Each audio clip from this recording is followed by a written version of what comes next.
Hello everyone, स्वागत है आप सबका हिंदी क्लास में। दोस्तों आज है 9 अप्रैल 2023 और 9 अप्रैल 2023 का आपका मध्य प्रदेश पटवारी का फर्स्ट शिफ्ट का एग्जाम हो चुका है। तो आइए फर्स्ट शिफ्ट में आए हुए सभी प्रश्नों का हम लोग एनालिसिस करते हैं, जिसमें आपका एमपी जीके है, स्टैटिक जीके है, करंट अफेयर है, हिस्ट्री है, साइंस है, कंप्यूटर है और हिंदी के प्रश्न लिए गए हैं। तो चलिए इन सभी प्रश्नों का हम लोग राइट आंसर देखते हैं। और दोस्तों प्रश्नों को देखने से पहले आप ये समझिए कि आपको जो है स्टैटिक जी यानी एमपी जीके से कई प्रश्न पूछे गए हैं और हिस्ट्री जो है थोड़ा डीपली पूछी गई है। इस शिफ्ट में हिस्ट्री के थोड़ा डीपली प्रश्न पूछे गए हैं जो हमको प्राप्त हुए हैं उनके माध्यम से, ऐसा हमको लग रहा है। अब देखिए प्रश्नों की हम शुरुआत करते हैं। तो देखिए आपके एग्जाम में एक प्रश्न आया हुआ था कि मध्य प्रदेश के वर्तमान गृह मंत्री कौन है। तो देखिए मध्य प्रदेश के वर्तमान गृह मंत्री हैं नरोत्तम मिश्रा जी। ये आपका एमपी जीके से प्रश्न पूछा गया है कि वर्तमान गृह मंत्री कौन है मध्य प्रदेश के, तो नरोत्तम मिश्रा। और ये पूछा जाता है कि केंद्रीय गृह मंत्री कौन है, केंद्रीय गृह मंत्री कौन है वर्तमान में भारत के, तब आपका इसका राइट आंसर हो जाता है श्री अमित शाह जी हैं। ठीक है, अब हम नेक्स्ट प्रश्न देखते हैं। आपको अगला प्रश्न दिया गया था कि वर्ष 2016 में गंगा स्वच्छ मिशन योजना किसके द्वारा लॉन्च की गई थी या फिर किसके द्वारा शुरू की गई थी। तो इस प्रश्न का आपका राइट आंसर होगा प्रधानमंत्री श्री नरेंद्र मोदी ने।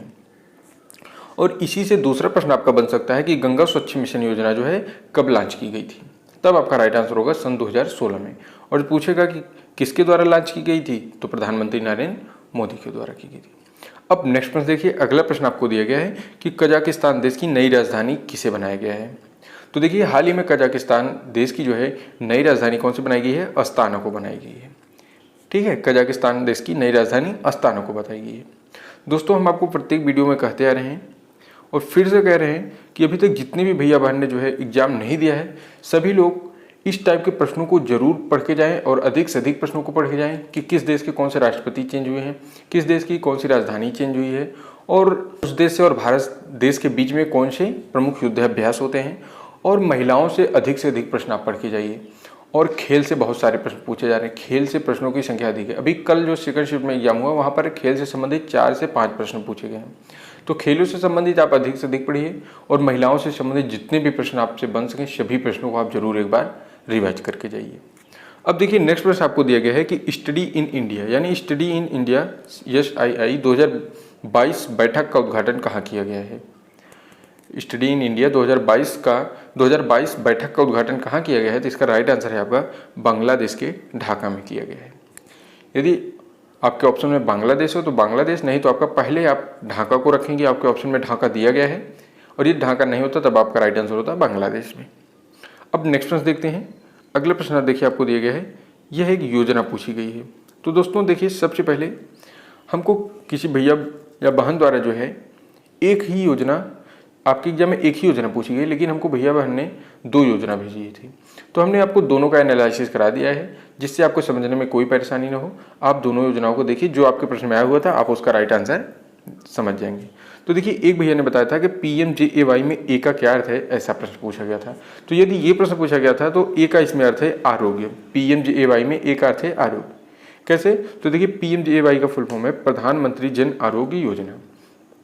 PMJAY क्या है, प्रधानमंत्री जन आरोग्य योजना है। और इसके अंतर्गत क्या होता है, तो देखिए इस योजना के तहत जो है प्रति वर्ष प्रत्येक परिवार को 5 लाख रुपए के स्वास्थ्य बीमा की कल्पना की गई है।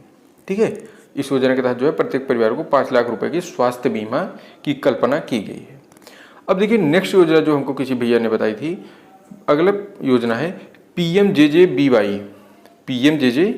योजना। PMJJBY योजना का पूरा नाम इसमें पूछा गया था। तो देखिए इसका पूरा नाम है प्रधानमंत्री जीवन ज्योति बीमा योजना।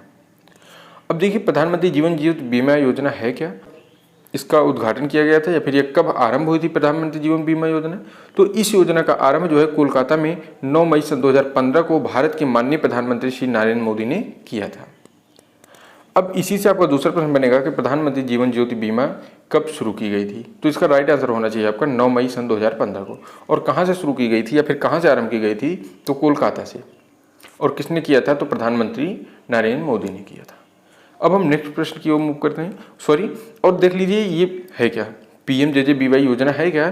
तो इसमें बीमा के अंतर्गत जो पॉलिसी धारक है यदि उसकी 18 से 50 वर्ष के बीच में मृत्यु हो जाती है तो पॉलिसी धारक के परिवार को सरकार द्वारा 2 लाख रुपया यानी पॉलिसी धारक के परिवार को जो है 2 लाख रुपया दिया जाएगा यदि उसकी मृत्यु जो है 18 से 50 वर्ष के बीच में हो जाती है। अब चलिए हम नेक्स्ट प्रश्न देखते हैं।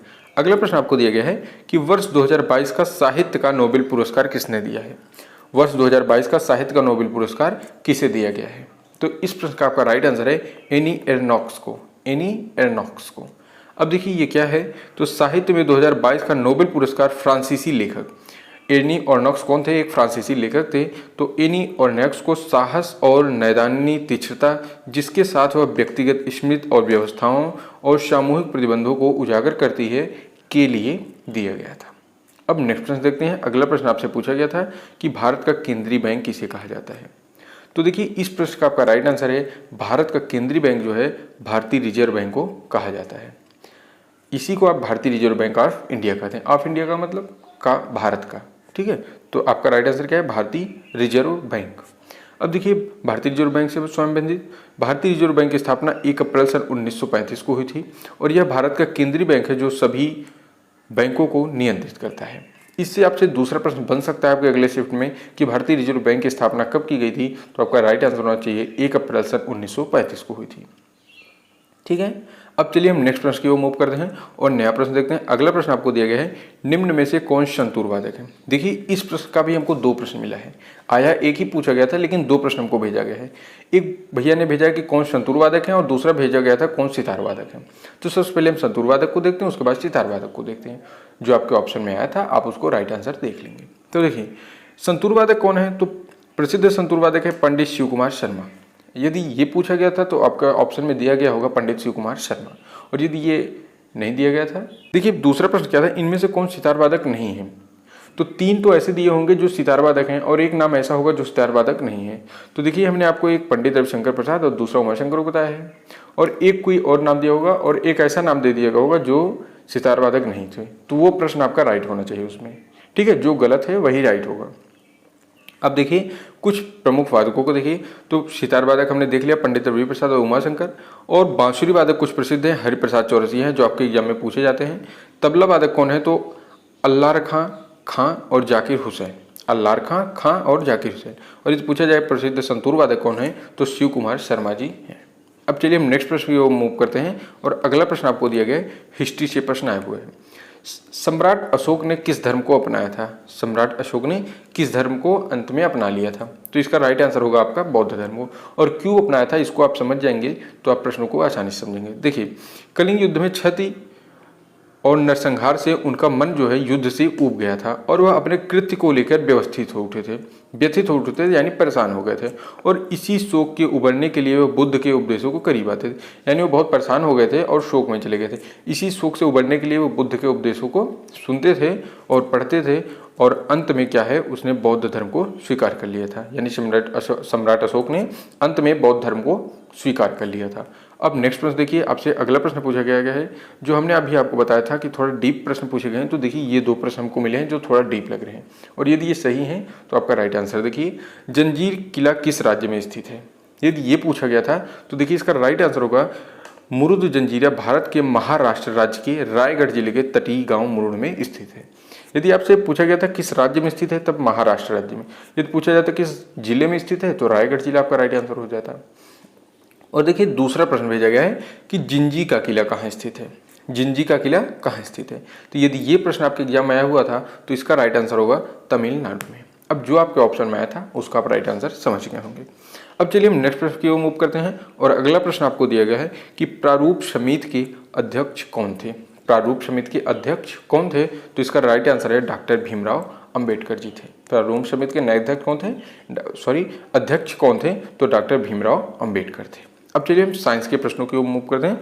और दोस्तों हमने जो है अभी हाल ही में कल हिंदी क्लासेस चैनल पर एक 100 प्रश्नों की वीडियो अपलोड की थी, और उसमें हमने आपको साइंस के काफ़ी महत्वपूर्ण प्रश्नों को बताया है, और उनमें से यहाँ पर आपके साइंस में कई प्रश्न पूछे गए हैं। हम आप उन सभी प्रश्नों को बताते हैं, और अभी तक जिस भी भैया बहन ने जो है एग्जाम नहीं दिया है तो आप सभी लोग उस वीडियो को जरूर देखिए, क्योंकि वहाँ पर जितने भी प्रश्न बताए गए हैं वहाँ से काफ़ी प्रश्न पूछे जा रहे हैं। तो देखिए अब आपका साइंस से पहला प्रश्न पूछा गया था कार्य की इकाई किसे कहते हैं। कार्य की इकाई किसे कहते हैं, तो इसका राइट आंसर हो जाएगा आपका जूल को। कार्य की इकाई क्या है, जूल, और इसको हमने आपको कल की वीडियो में ही बता दिया था। नेक्स्ट में देखिए विटामिन डी की कमी से कौन सा रोग होता है, तो देखिए विटामिन डी की कमी से होता है रिकेट्स, यह बच्चों में पाया जाता है। विटामिन डी की कमी से रोग कौन होता है, रिकेट्स, और इस प्रश्न को भी हमने आपको कल ही पढ़ा दिया था। नेक्स्ट है आपका एनाल्जेसिक दवाइयों का प्रयोग किस लिए किया जाता है, तो इसका राइट आंसर होगा दर्द के उपचार के लिए। एनाल्जेसिक दवाइयों का प्रयोग किस लिए किया जाता है, तो दर्द के उपचार के लिए किया जाता है। नेक्स्ट प्रश्न है आपका, अगला प्रश्न पूछा गया था, पेड़ पौधों की जड़ों में मुख्य रूप से कौन सा पोषक तत्व पाया जाता है। पेड़ पौधों की जड़ों में मुख्य रूप से कौन सा पोषक तत्व पाया जाता है, तो इस प्रश्न का आपका राइट आंसर था नाइट्रोजन। पेड़ पौधों में नाइट्रोजन मुख्य रूप से पाया जाता है, जो कि मुख्य उसका पोषक तत्व है। अब नेक्स्ट प्रश्न देखिए, आपसे पूछा गया था लेड पेंसिल में कौन सा तत्व पाया जाता है, तो लेड पेंसिल में ग्रेफाइट नामक तत्व पाया जाता है।